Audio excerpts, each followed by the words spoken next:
ನಮಸ್ಕಾರ ವೀಕ್ಷಕರೇ, ಇಬ್ಬನಿ ಚಾನಲ್ಗೆ ಸ್ವಾಗತ. ನಮ್ಮ ವಿಡಿಯೋಗಳನ್ನು ಮೊದಲ ಬಾರಿ ನೋಡುತ್ತಿದ್ದಲ್ಲಿ ದಯವಿಟ್ಟು ಸಬ್ಸ್ಕ್ರೈಬ್ ಮಾಡಿಕೊಳ್ಳಿ, ಲೈಕ್ ಮತ್ತು ಶೇರ್ ಮಾಡಲು ಮರೆಯದಿರಿ. ಕತೆಗಳನ್ನು ಸ್ಕಿಪ್ ಮಾಡದೆ ನೋಡಿ ಆನಂದಿಸಿ. ಕತೆಯ ಹೆಸರು ಯಾರ ಒಲವೋ ಯಾರಿಗೆ, ಭಾಗ 55. ಲೇಖಕರು ಕೈಸರ್ ಜಹಾ. ಸುಕನ್ಯಾ ಆತ್ಮಹತ್ಯೆ ಮಾಡಿಕೊಂಡಿದ್ದು ಎಲ್ಲರಿಗೂ ಆಘಾತ ನೀಡಿದ್ದು, ಅದರಿಂದ ಹೊರಬರುವುದು ಎಲ್ಲರಿಗೂ ಕಷ್ಟದ ವಿಷಯವಾಗಿದ್ದು, ಅನುಜಾಳಿಗಂತೂ ತುಂಬ ಕಷ್ಟಕರವಾಗಿರುವುದು. ಆಕೆ ಕೊನೆಯದಾಗಿ ಭೇಟಿಯಾದ ಕ್ಷಣವೇ ಅವಳ ಮುಂದೆ ಬರುವುದು. ಸುಮಾರವರು ಇಲ್ಲೇ ಉಳಿದಿರುವರು. ಹೀಗೆ ಆಕೆಯ ದುಃಖದಲ್ಲಿ 3 ದಿನ ಕಳೆಯುವುದು.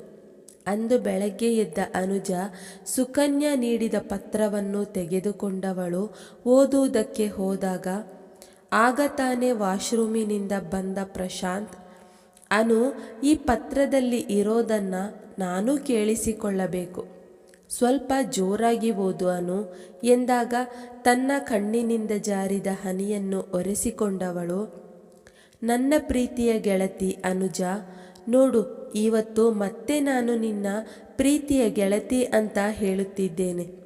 ಏಕೆಂದರೆ ಇವತ್ತು ನನಗೆ ನಿಮ್ಮೆಲ್ಲರ ಬೆಲೆ ಗೊತ್ತಾಗಿದ್ದು, ಅದರಲ್ಲಿಯೂ ನಿನ್ನಂತಹ ಗೆಳತಿಯ ಬೆಲೆ. ಜೀವನದ ಪ್ರತಿ ಹಂತದಲ್ಲಿಯೂ ನೀನು ನನಗೆ ಒಳ್ಳೆಯ ಗೆಳತಿಯಾಗಿದ್ದೆ. ಆದರೆ ನಾನು ಅದೇ ಗೆಳತಿಗೆ ಮೋಸ ಮಾಡಿಬಿಟ್ಟೆ. ಅವಳಿಂದ ಅವಳ ಸರ್ವಸ್ವವನ್ನೇ ಕಿತ್ತುಕೊಂಡು ಬಿಟ್ಟೆ. ನೀನು ಚರಿತ್ರೆಹೀನೆ ಅಂತ ತೋರಿಸೋದಕ್ಕೆ ಪ್ರಯತ್ನಪಟ್ಟೆ.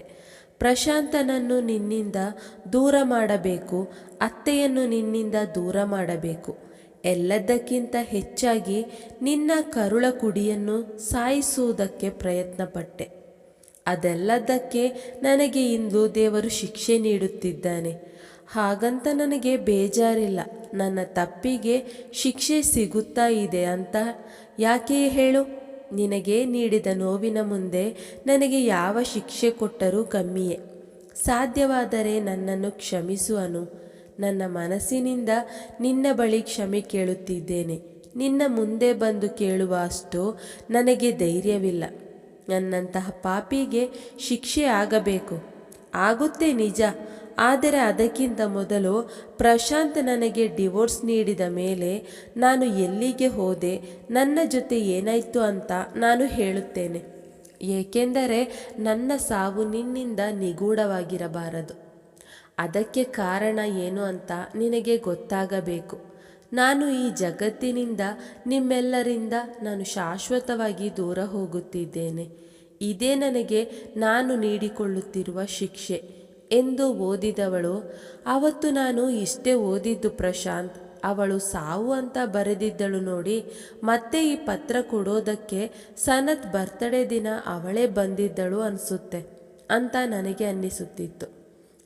ಅದಕ್ಕೆ ಇಲ್ಲಿ ಎಲ್ಲಾದರೂ ಆತ್ಮಹತ್ಯೆ ಮಾಡಿಕೊಳ್ಳೋದಕ್ಕೆ ಪ್ರಯತ್ನ ಮಾಡಬಹುದು ಅಂತ ಅವಳ ಜೀವ ಉಳಿಸಿಕೊಳ್ಳುವುದಕ್ಕೆ ಪ್ರಯತ್ನ ಪಟ್ಟಿದ್ದೆ. ಆದರೆ ಆಗಲೇ ಇಲ್ಲ.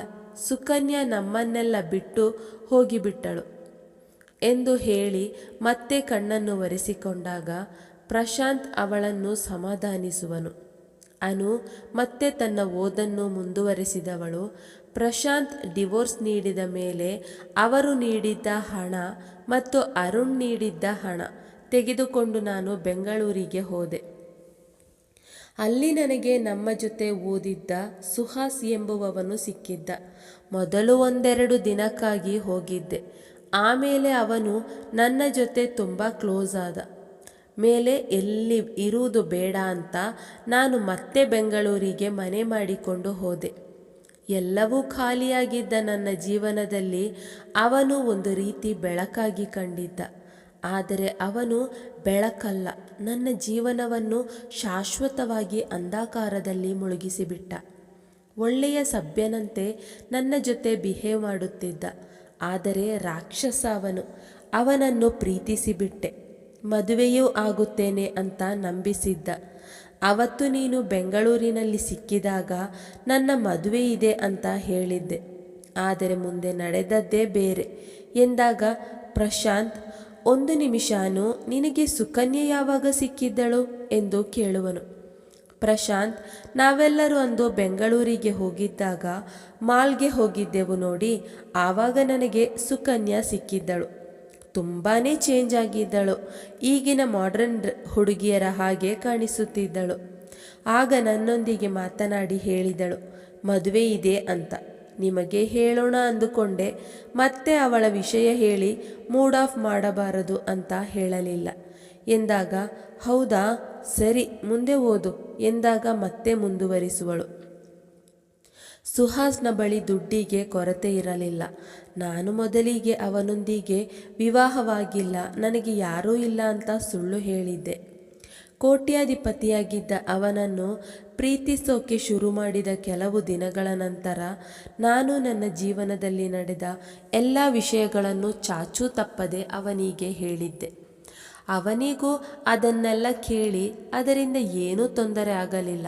ಆದರೆ ಅವನ ಜೀವನದ ಸತ್ಯವನ್ನು ಅವನು ನನ್ನೊಂದಿಗೆ ಹೇಳಲೇ ಇಲ್ಲ. ನನ್ನೊಂದಿಗೆ ತಾನಿನ್ನೂ ವಿವಾಹವಾಗಿಲ್ಲ ಅಂತ ಸುಳ್ಳು ಹೇಳಿದ್ದ. ಅದಾಗಲೇ ಅವನಿಗೆ ಮದುವೆಯಾಗಿತ್ತು. ಮತ್ತೆ ಬೇರೆ ಬೇರೆ ಹುಡುಗಿಯರನ್ನು ಮದುವೆ ಆಗುತ್ತೇನೆ ಅಂತ ಸುಳ್ಳು ಹೇಳಿ ನಂಬಿಸುತ್ತಿದ್ದ. ಪ್ರೀತಿಯ ನಾಟಕವಾಡುತ್ತಿದ್ದ. ಅವನ ಶ್ರೀಮಂತಿಕೆಯನ್ನು ನೋಡಿ ಎಲ್ಲ ಹುಡುಗಿಯರು ಅವನನ್ನು ಪ್ರೀತಿಸಲು ಶುರು ಮಾಡಿದ ನಂತರ ಅವರಿಗೆ ಮೋಸ ಮಾಡುತ್ತಿದ್ದ. ಅದೆಲ್ಲ ಯಾವುದು ನನಗೆ ಗೊತ್ತಿರಲಿಲ್ಲ.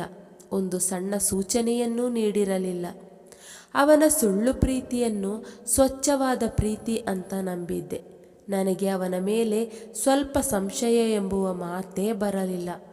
ಎಲ್ಲಿಯೋ ಒಂದು ಕಡೆ ನನ್ನ ಮೇಲೆ ನಿಜ ಪ್ರೀತಿ ಆಗಿತ್ತು ಅಂತ ನನಗೆ ಅನ್ನಿಸುತ್ತಿತ್ತು.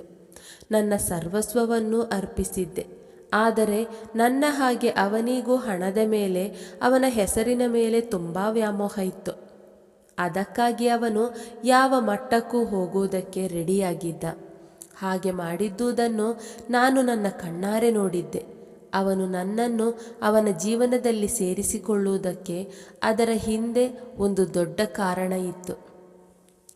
ಅವನು ಮಾಡುವ ಕೆಲಸಗಳನ್ನು ನಾನು ಅವನಿಗಾಗಿ ಮಾಡಬೇಕು ಅಂತ. ಸುಹಾಸ್ ಒಬ್ಬ ದೊಡ್ಡ ಡ್ರಗ್ ಡೀಲರ್. ಜೊತೆಗೆ ಹುಡುಗಿಯರನ್ನು ಪರದೇಶದ ದೊಡ್ಡ ದೊಡ್ಡ ಶ್ರೀಮಂತ ವ್ಯಕ್ತಿಗಳಿಗೆ ಮಾರಾಟ ಮಾಡುತ್ತಿದ್ದ ಎಂದಾಗ ಅನುಜಾಳ ಕೈ ನಡುಗುವುದು. ಮುಂದೆ ಪತ್ರವನ್ನು ಓದದೆ, ಅಂದರೆ ಇವನು ಸುಕನ್ಯಾಳನ್ನು ಸಹ ಬಿಟ್ಟಿರಲಿಲ್ಲವಾ ಎಂದು ಯೋಚಿಸಿದವಳ ಮುಖದಲ್ಲಿ ಬೆವರು ಮೂಡುವುದು. ಅದನ್ನು ಗಮನಿಸಿದ ಪ್ರಶಾಂತ್ ಅವಳ ತಲೆಯನ್ನು ನೇವರಿಸಿ, ಅನು, ಸುಕನ್ಯಾ ಜೊತೆ ಹಾಗೆ ಏನೂ ಆಗಿರೋದಿಲ್ಲ. ಏನೇನೋ ಯೋಚನೆ ಮಾಡಿ ಮನಸ್ಸನ್ನು ಕೆಡಿಸಿಕೊಳ್ಳಬೇಡ. ಪೂರ್ತಿ ಓದು, ಆಮೇಲೆ ವಿಷಯ ಎಲ್ಲ ಗೊತ್ತಾಗುತ್ತೆ ಎಂದು ಹೇಳುವನು. ಅಷ್ಟರಲ್ಲಿ ಸೀತಕ್ಕ ಅನುಜಾಳನ್ನು ಹುಡುಕಿಕೊಂಡು, ಅಕ್ಕ, ಕೊರಿಯರ್ ಅವರು ಬಂದಿದ್ದಾರೆ. ನಿಮ್ಮ ಹೆಸರಿನಲ್ಲಿ ಏನೋ ಕೊರಿಯರ್ ಬಂದಿದೆ ಎಂದಾಗ, ನನ್ನ ಹೆಸರಿನಲ್ಲಿ ಕೊರಿಯರ್ ಬಂದಿದೆಯಾ? ಯಾರು ಕಳಿಸಿದ್ದಾರೆ ಸೀತಕ್ಕ ಎಂದು ಯೋಚಿಸಿದವಳು ಸೀತಕ್ಕನ ಜೊತೆ ಕೆಳಕ್ಕೆ ಹೋಗುವಳು. ಕೊರಿಯರ್ ತೆಗೆದುಕೊಂಡ ಅನು, ಸೀತಕ್ಕ, ಇವತ್ತು ಸ್ವಲ್ಪ ಕಿಚನ್ ನೀವೇ ನೋಡಿಕೊಳ್ಳಿ, ನಾನು ಸ್ವಲ್ಪ ಬರುತ್ತೇನೆ ಎಂದು ಹೇಳಿ ಮತ್ತೆ ತನ್ನ ರೂಮಿಗೆ ಹೋಗುವಳು. ಏನು ಕೊರಿಯರ್ ಅನು ಎಂದು ಪ್ರಶಾಂತ್ ಕೇಳಿದಾಗ ಅದನ್ನು ಓಪನ್ನು ಮಾಡುತ್ತಾ, ಗೊತ್ತಿಲ್ಲ ಪ್ರಶಾಂತ್, ನೋಡ್ತಾ ಇದ್ದೀನಿ ಎಂದು ಹೇಳಿ ಬಿಚ್ಚಿ ನೋಡಿದಾಗ ಅದರಲ್ಲಿ ಒಂದು ಪೆನ್ಡ್ರೈವ್ ಇರುತ್ತದೆ. ಅದನ್ನು ನೋಡಿ ಇಬ್ಬರು ಮುಖ ನೋಡಿಕೊಳ್ಳುವರು. ಅಷ್ಟರಲ್ಲಿ ಪ್ರಶಾಂತ್, ಪೆನ್ಡ್ರೈವ್ ಯಾರು ಕಳುಹಿಸಿರಬಹುದು ನೋಡೋಣ ಎಂದಾಗ ಪ್ರಶಾಂತ್, ಅನು, ಮೊದಲು ಲೆಟರ್ ಓದು, ಆಮೇಲೆ ನೋಡೋಣ. ಬಹುಶಃ ಸುಕನ್ಯಾ ಸುಹಾಸನ ರಹಸ್ಯಗಳನ್ನು ಇದರಲ್ಲಿ ತಿಳಿಸಿರಬಹುದು ಎಂದು ಹೇಳಿದಾಗ ಸರಿ ಎಂದು ಮತ್ತೆ ಲೆಟರ್ ತೆಗೆದುಕೊಂಡವಳು ತನ್ನ ಓದನ್ನು ಮುಂದುವರಿಸುವಳು. ಸದ್ಯ ಅವನು ನನ್ನನ್ನು ಮಾರಾಟ ಮಾಡುವುದಕ್ಕೆ ಪ್ರಯತ್ನ ಪಡಲಿಲ್ಲ. ಅನು ಮದುವೆಗೆ ಶಾಪಿಂಗ್ ಮಾಡೋದಕ್ಕೆ ಅಂತ ನನ್ನನ್ನು ದೆಹಲಿಗೆ ಕರೆದುಕೊಂಡು ಹೋದ. ಅಲ್ಲಿಗೆ ಹೋದ ಮೇಲೆ ನನಗೆ ಅವನ ಸತ್ಯದ ದರ್ಶನವಾಯಿತು. ಅತಿ ಬಡವರ ಮನೆಯ ಹುಡುಗಿಯರನ್ನು, ಭಿಕ್ಷೆ ಬೇಡಿ ಜೀವನ ನಡೆಸುತ್ತಿದ್ದಂತಹ ಹೆಂಗಸರನ್ನು ಕರೆದುಕೊಂಡು ಬಂದು ಅಲ್ಲಿ ರೂಮಿನಲ್ಲಿ ಕೂಡಿ ಹಾಕಿ ಇಡುತ್ತಿದ್ದ. ಅವರಿಗೆಲ್ಲ ಒಳ್ಳೆಯ ಮೇಕಪ್ ಮಾಡಿ ಹೊರದೇಶಕ್ಕೆ ಕಳುಹಿಸುತ್ತಿದ್ದ. ಅದೆಲ್ಲದರ ಜೊತೆಗೆ ಡ್ರಗ್ ಡೀಲ್ ಕೂಡ ಮಾಡುತ್ತಿದ್ದ. ದೆಹಲಿ, ಮುಂಬೈ, ಬೆಂಗಳೂರು ಈ 3 ಕಡೆ ಅವನ ಈ ಕೆಲಸಗಳನ್ನು ಮಾಡುತ್ತಿದ್ದಾನೆ. ಹಳ್ಳಿಗಳಿಂದ ಅತಿ ಬಡವರ ಮನೆಯ ಹೆಣ್ಣು ಮಕ್ಕಳೇ ಅವನ ಟಾರ್ಗೆಟ್. ಆ ಬಡ ತಂದೆ ತಾಯಿಗೆ ಸ್ವಲ್ಪ ಹಣ ನೀಡಿ ಬೇರೆ ಬೇರೆ ಸಿಟಿಗಳಲ್ಲಿ ಕೆಲಸ ಕೊಡಿಸುತ್ತೇನೆ. ಒಳ್ಳೆಯ ಸಂಬಳ, ರೂಮು, ಊಟ ಎಲ್ಲವೂ ದೊರೆಯುತ್ತದೆ ಅಂತ ಸುಳ್ಳು ಹೇಳಿ ಕರೆದುಕೊಂಡು ಹೋಗಿ ಆ ಹುಡುಗಿಯರನ್ನು ಮಾರಾಟ ಮಾಡುತ್ತಿದ್ದ. ಸ್ವಲ್ಪವೂ ಕನಿಕರ ತೋರಿಸುತ್ತಿರಲಿಲ್ಲ. ಈಗ ಈ ಹೆಣ್ಣು ಮಕ್ಕಳನ್ನು ನಾನು ಇವನಿಗಾಗಿ ಹುಡುಕಬೇಕಾಗಿತ್ತು ಮತ್ತು ಅವರೊಂದಿಗೆ ಮಾತನಾಡಿ ಸುಹಾಸ್ನೊಂದಿಗೆ ಬರಲು ಅವರ ಮನಸ್ಸು ಬದಲಾಯಿಸಬೇಕಾಗಿತ್ತು. ಅವರೊಂದಿಗೆ ಹೇಳಬೇಕಾಗಿದ್ದ ಸುಳ್ಳುಗಳನ್ನು ನನ್ನಿಂದ ಹೇಳಿಸುತ್ತಿದ್ದ.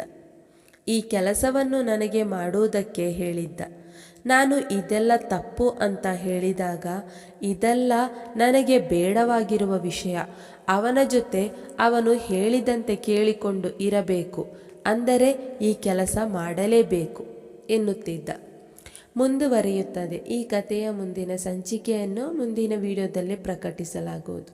ಈ ಕಥೆಯ ಅನಿಸಿಕೆಗಳನ್ನು ಕಮೆಂಟ್ನಲ್ಲಿ ತಿಳಿಸಿ. ಪ್ರಿಯ ವೀಕ್ಷಕರೇ, ನಮ್ಮ ಈ ಕಥೆ ಇಷ್ಟವಾಗಿದೆ ಎಂದು ನಂಬುತ್ತೇವೆ. ನಮ್ಮ ಚಾನೆಲ್ಗೆ ತಪ್ಪದೇ ಸಬ್ಸ್ಕ್ರೈಬ್ ಆಗಿ, ಪಕ್ಕದಲ್ಲಿರುವ ಬೆಲ್ಲೈಕನನ್ನು ಪ್ರೆಸ್ ಮಾಡಿ. ಧನ್ಯವಾದಗಳು.